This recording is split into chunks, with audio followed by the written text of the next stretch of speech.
காசாவில் என்ன நடந்ததோ அதை விட பயங்கரமாக டெல்லவிவில் நடக்குது. இவங்க ஆக்கிரமித்து எதிர்த்து போராடி வெற்றி பெற்றுக்கிட்டே இருந்ததுனால தற்காத்து கொள்ளுகிற விஷயம் இஸ்ரேல்காரர்களுக்கு தெரியலை. அதனால தான் பதுங்குக்குழிகள் இருந்தால் கூட பதுங்குழியில் எப்படி வாழ்றதுங்கிறது அவங்களுக்கு தெரியல. இது அதே சமயத்தில் இவங்க அது பழகி இவங்களுக்கு நல்லா தெரிஞ்சு போச்சு. இஸ்ரேலுடைய பிரதம மந்திரி நெத்தன்யாகு எங்கே போனாருன்னே தெரியும். வழக்கமாக இவங்க தான் காணாமல் போவாங்க. இந்த தடவை அவர் எங்கே இருக்காருன்னு தெரியும். அமெரிக்கா கொமேனியை கொண்டு போடுவாங்கிற அளவுக்கு பயப்படுறாங்க. அந்த அளவுக்கு கொமேனியை பெருசாக நிற்கிறாங்க. சதாம் ஹுசேன் எப்படி விழுந்தாரோ அது மாதிரி வந்துருவாருன்னு பயந்தாங்க. திருப்பி அடி அவங்க எதிர்பார்க்கவே இதுவரையிலும் இஸ்ரேலில் குண்டு விழுந்ததோ வரலாறே கிடையாதுங்க. அமெரிக்கா அதில் தான் திணறி போயிடுச்சு. ஏன்னா அது நம்ம உலகத்திலே பெரிய புச்சால் நினச்சிக்கிட்டு இருந்தால் அவனை இந்த அற்ற தெரியாமல் அடிச்சுக்கிட்டாங்க.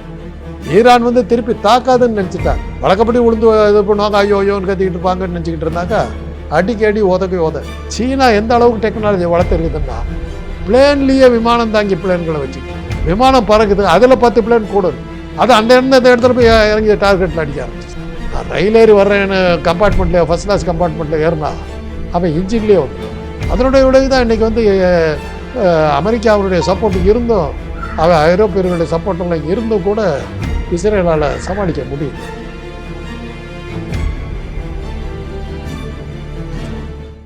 லிபர்டி தமிழ் நேயர்களுக்கு வணக்கம். இன்றைய நேர்காணலில் நான் சந்திக்க இருப்பவர் மருத்துவர் ஐயா டாக்டர் காந்தராஜ் அவர்கள். வணக்கம் ஐயா.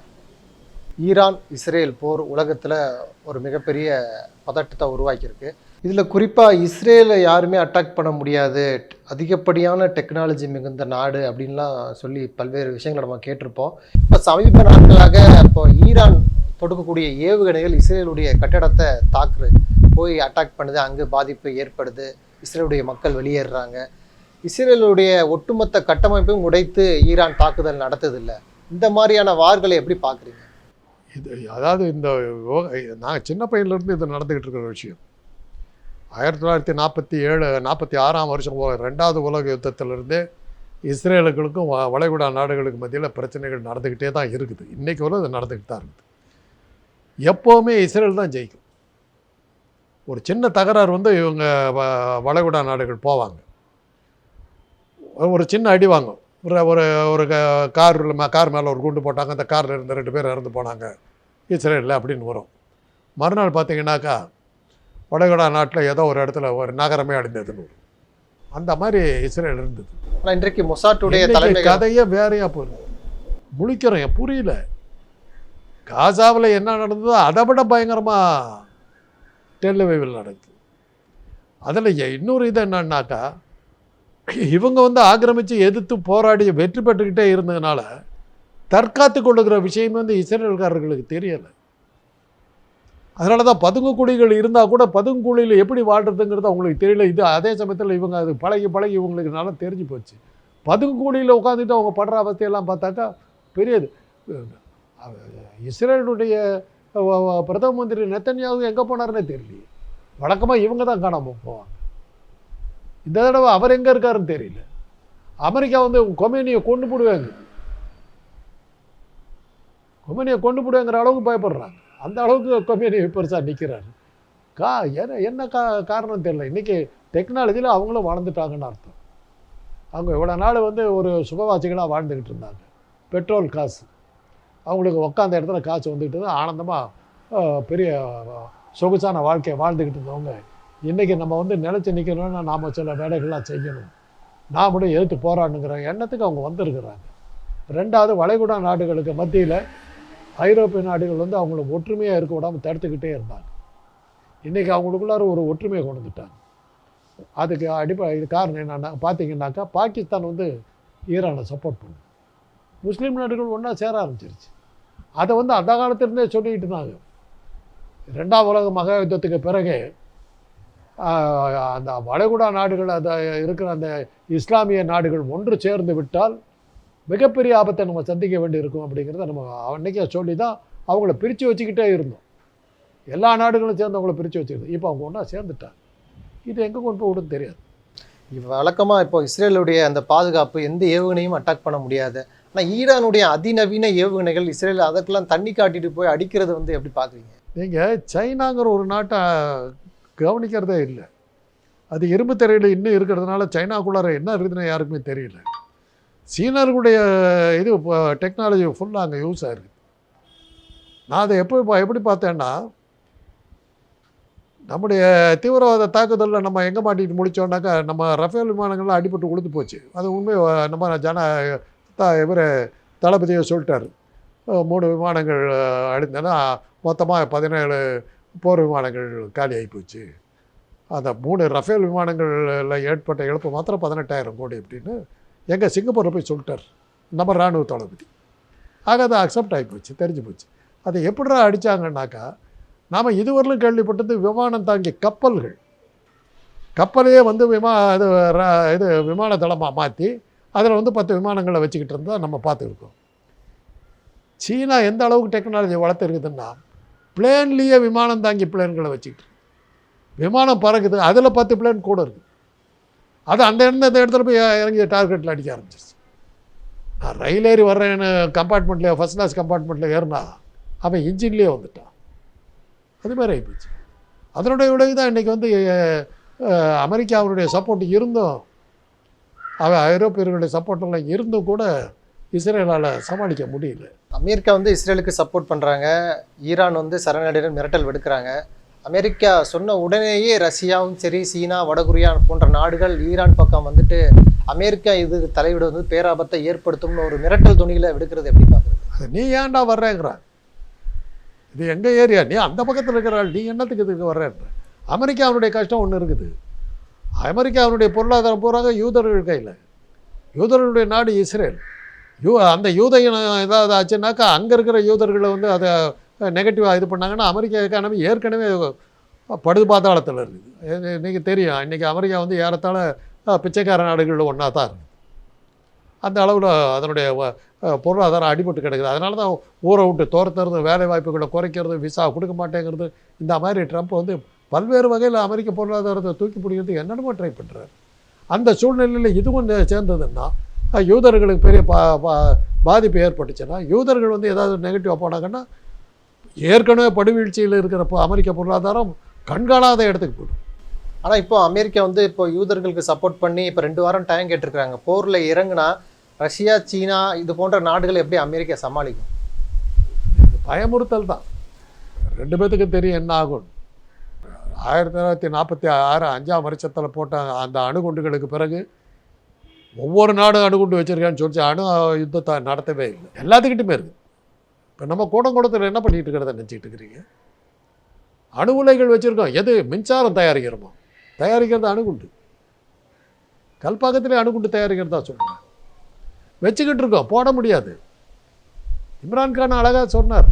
அவர் prime minister, Pakistan prime minister இப்போ இந்த மோடி இந்த கூத்து ஒன்று அடித்தார். அப்போ பாகிஸ்தான் தீவிரவாத தாக்குதலுக்கு தயாராகி கொண்டிருக்கிறது, நாங்கள் விட மாட்டோம், அணு ஆயுதத்தை பயன்படுத்துவோம் அப்படின்னு அந்த இந்த தேர்தலுக்கு முந்தின தேர்தலில் அந்த ஸ்டண்ட் அடித்தார். இம்ரான்கான் இப்போ prime minister, Pakistan prime minister. உங்கள்கிட்டையும் அணுகுண்டு இருக்குது, என்கிட்டையும் அணுகுண்டு இருக்குது. என்ன ஆகும்னு உனக்கு தெரியும். 2 பேரும் அதை பயன்படுத்தோம்னா தற்கொலைக்கு சமம். நீயும் செத்து போவேன், நானும் செத்து போவேன். பேசி தீர்த்துக்கிறதுக்கு பாரு, அவ்வளோதான் சொல்லுவேன். எலெக்ஷனுக்காக கண்டதெல்லாம் பேசிக்கிட்டு இருக்காது அப்படின்னு இப்போ பச்சையாகவே சொன்னார். இந்த அபூர்வ சகோதரர் படத்தில் காட்டுவாங்க, துப்பாக்கி எடுத்து சுடுவார் ஜெய்சங்கர், முன்னாடி அது குண்டு போகும், அதை உடனே அவர் அந்த குள்ளங்கிட்ட பிடுங்கிக்கிட்டு இப்போ சொல்கிறா பார்க்கலாம் அப்படின்னு சொல்லிட்டு நீட்டுவார். துப்பாக்கியை கையில் பிடி சுடுற பார்க்க, இப்போ நான் உன்னை சுட போகிறேன், நான் சுடு அப்படின்னு சுடுவார். பின்பக்கம் சுடும் சொல்லுவார், இந்த துப்பாக்கி முன்னாடியும் சுடும் பின்னாடியும் சுடும், அதுதான் அணு ஆயுதம். போட்டவனையும் ஒழிச்சுவிடும், யாருக்கிட்ட போட்டாங்களோ அவனையும் ஒழிச்சுவிடும். அதனால தான் இது என்ன சொல்ல வர்றேன்னா, 2 பேரும் மிரட்டிக்கிட்டு தான் இருக்க முடியும் ஒழிய அணுகுண்டை போட்டாங்கன்னு வச்சுங்க யாருமே இருக்க போகிறது. இந்த விவகாரத்தில் ஈரானை அமெரிக்கா அட்டாக் பண்ணணும்னு நினைக்கிறீங்களா? என்ன ரஷ்யா அட்டாக் பண்ணுவேன்னு சொல்லத்தான் செய்வாங்க, அதுக்கு மேலே போக மாட்டாங்க. ஏன் வந்து தீவிரவாத தாக்குதல் உடனே நின்றுச்சு? 2 பேருமே முட்டாள்தனத்துடைய எல்லைக்கு போக ஆரம்பித்தாங்க. 2 பேரும் போயிடுங்கடான்னு சொன்ன பிறகு தான் பேச மாய முடிக்கிட்டாங்க. அதனால தான் உடனடியாக அது நின்றுச்சு.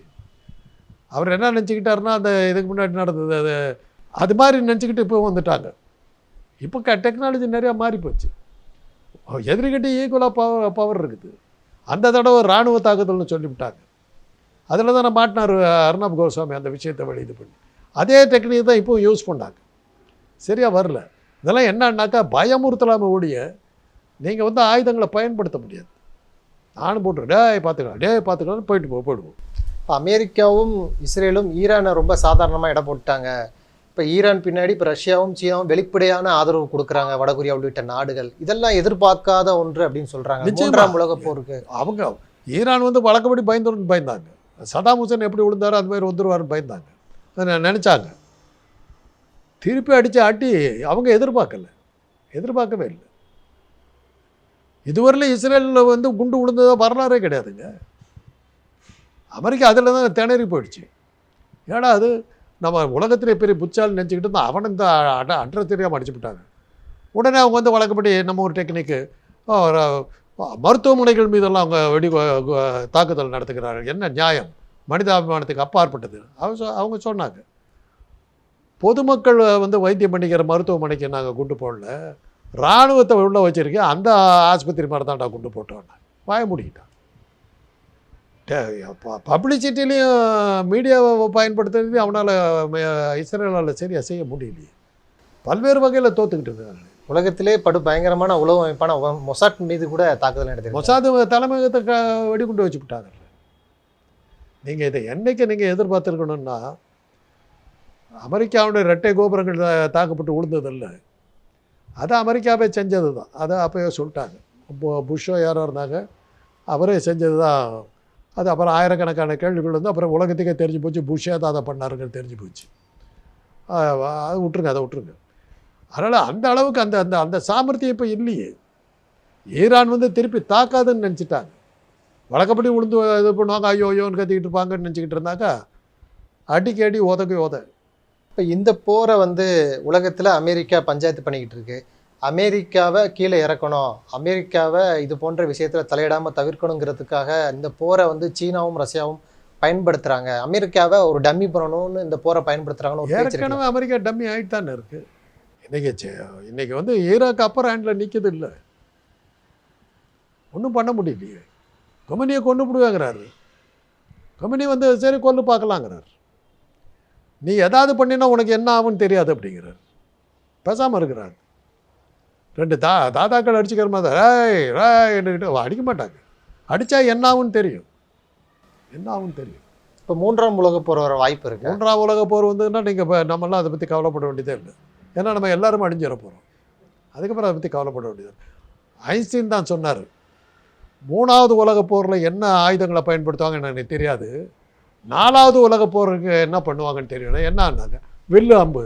ஏன்னாரு, மூணாவது உலக போரில் மனித இனம் பூரா அழிஞ்சிடும், மறுபடியும் முதலிருந்து ஆரம்பிக்கணும், கற்கால மனிதன்லாம். ஆனால் நாலாவது உலக போர் வரும்போது வில்லு அம்பை எடுத்துக்கிட்டு தான் சண்டை போடுவாங்க. மூணாவது உலக போர் வந்ததுன்னா உலகம் முடிஞ்சது, அது கதை ஓவர். நீங்கள் ஸ்பேஸ் ட்ராவல் பண்ணி மார்ஸில் எரிச்சலும் எங்கே போய் தங்கிக்கிட்டா தான் உண்டு. காசாவில் தொடர்ச்சியாக இஸ்ரேல் பல அட்டூழியங்களை பண்ணிட்டு போர், குழந்தைகள் சாகுறாங்க, பட்டினியிலே சாகுறாங்க.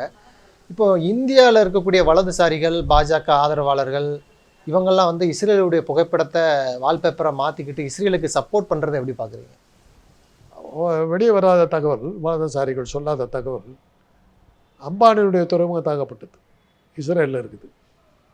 முதலாளிக்கு விசுவாசிகள், நாட்டுக்கு விசுவாசிகள், அம்பானி விசுவாசிகள் அதெல்லாம் கிரியேட் பண்ணிகிட்டு இருக்காங்க. அம்பானி தகவல். அதனால தான் நம்ம நாடு ஒன்றிய அரசு வந்து இஸ்ரேலுக்கு சப்போர்ட்டுக்கு போகுது. இந்த முறையிலும் இந்தியா வளைகுடா நாடுகளுக்கு தான் சப்போர்ட் பண்ணிச்சு. இஸ்ரேலுக்கு எதிர்பார்த்தா நம்ம இருந்தோம், இந்தியா இருந்தோம். காரணம் என்னன்னா, நமக்கு பெட்ரோல் தேவை இருக்குது. பெட்ரோலை விட கெரோசின் தான் அடித்தட்டு மக்களுக்கு தேவை. அது அங்கேருந்து தான் வரும், நம்மக்கிட்ட இல்லை. அதனால் அவங்கக்கிட்ட நம்ம சரண்டர் ஆகி தான் ஆகணும். அதனால தான் இஸ்ரேல் பக்கம் நியாயமே இருந்தாலும் கூட நம்ம வந்து வளைகுடா நாடுகளை சப்போர்ட் பண்ணதுக்கு காரணம், உள்ளூரில் நமக்கு இருக்கிற பிரச்சனை, நமக்கு பெட்ரோல் தேவை இருக்குது. அதனால் அவங்ககிட்ட நம்ம அவன் சொல்கிறத கேட்டுக்கிட்டு தான் இருக்கணுங்கிறதுனால தான் நம்ம ஈரானை வந்து நம்ம சப்போர்ட் பண்ணோம். இன்றைக்கி இருக்கிற அதிமேதாவிகள், உலகமாக புத்திசாலிகள், 56 இன்ச்சு மார்படகர் முதலாளி அதானி துறைமுகத்தை இயக்கிவிட்டாங்கன்னா அவங்கள போய் சப்போர்ட் பண்ணுறாரு. இதனுடைய விளைவு நமக்கு இப்போ தெரியாது. போர் நின்றுடும் இந்த நாளில். பெட்ரோல் விலை ஏறும் பாருங்க, தங்கத்துக்கு விட அதிகமாக ஏறும். அப்போ போய் கேளுங்க, அவங்க பேர் சொல்கிறேன், ரெடி ஆகி பெட்ரோல் விலை தலைகளாக ஏறும். நன்றி சார், நிறைய நல்ல தகவல்களை நேயர்களுக்கு சொல்லியிருக்கீங்க. உங்களுடைய நேரத்துக்கு எனக்கு